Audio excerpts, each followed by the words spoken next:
నువ్వు ఒక తెలివైన నిర్ణయం తీసుకోవాలా. సిద్ధాంతములను మాత్రమే నేను పరీక్షించి వాక్య వ్యతిరేకమైతే ఖండిస్తాను, వాక్య ప్రకారమైతే నేను పాటిస్తాను. సిద్ధాంత పరీక్ష, సిద్ధాంత దిద్దుబాటు, సిద్ధాంత సంస్కరణ నా జీవిత ధ్యేయం. పర్సనల్ లైఫ్ వచ్చేసరికి ఆ పరిస్థితిలో నేను లేను గనక అక్కడ ఏం జరిగిందో నాకు తెలియదు. ఆ పరిస్థితిలో నేను లేను, ఆ సన్నివేశంలో నేను లేను. దానికి సామాజిక కారణాలు, ఆరోగ్య కారణాలు ఎన్నో ఉండొచ్చు. ఏ కారణంతో ఏం జరిగిందో సర్వజ్ఞుడైన దేవునికి ఒక్కనికే తెలుసు. ఎవరి గురించైనా ఏమన్నా నెగిటివ్ నాకు తెలిస్తే మోకరించి ప్రార్థన చేస్తాను. ప్రార్థన చేయమన్నాడు దేవుడు. ఎవడైనా తన సహోదరుడు మరణకరము కాని పాపము చేయగా చూస్తే వాడి కొరకు ప్రార్థన చేయమన్నాడు. 1 యోహాను 5వ అధ్యాయం. నేను వచనం చెప్పానా? మరి వాళ్ళు ఇట్లా తీయాలా అంటే ముందు ఒకటి దూరుతాడని నీ భయం. 1 యోహాను 5వ అధ్యాయం 16వ వచనం. ఆ మొదలు పెట్టి చదవని రాదయ్యా.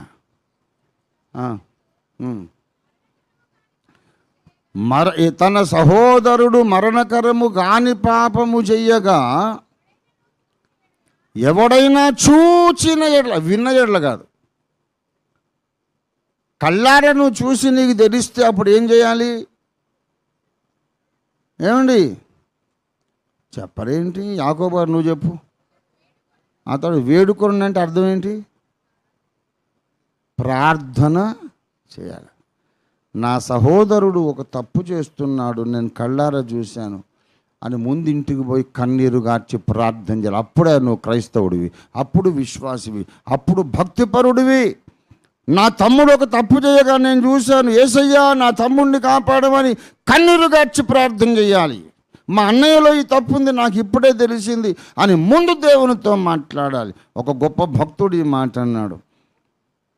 తన సహోదరుడి యొక్క తప్పును గూర్చి, తన సహోదరుడు చేసే తప్పును గూర్చి దేవునితో మాట్లాడేవాడు అదే తప్పును గూర్చి మనుషులతో మాట్లాడలేడు. నా సహోదరుడి తప్పు చేశాడని మనుషులతో ఎవడు మాట్లాడతాడంటే ఆ విషయం దేవునితో మాట్లాడని వాడే మాట్లాడుతాడు. If you pray to God about the mistakes of somebody, you cannot slanderize him, you cannot create a slander against him. సమాజంలో